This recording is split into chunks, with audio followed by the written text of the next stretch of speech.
मुख्यमंत्री देवेंद्र फडणवीस कोल्हापूरमध्ये दाखल झाले। सांगली विटा येथील कार्यक्रमाला ते उपस्थिती लावणार आहे। मुख्यमंत्र्यांचं कोल्हापूरमध्ये जोरदार स्वागत करण्यात आलेलं आहे।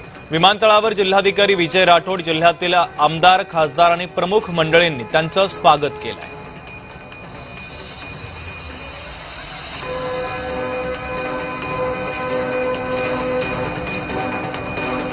संगीत सूर्य केशवराव भोसले नाट्यगृहाचे आज लोकार्पण सोहळा आहे। गेल्या 2 वर्षापूर्वी ह्या संगीत सूर्य नाट्यगृहाला आग लागली होती आणि त्यामुळे भस्मसात झाले होते, परंतु आता कोल्हापुरामध्ये पुन्हा एकदा नव्यानं जोमात उभारलेला आहे।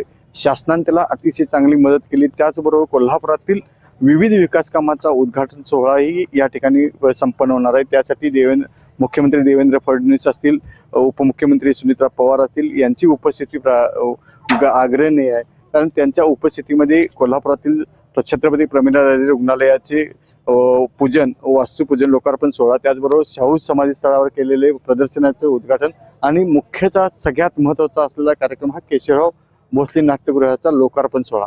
कारण उद्या आज केशवराव भोसले नाट्यगृहाचे लोकार्पण सोहळा होत आहे।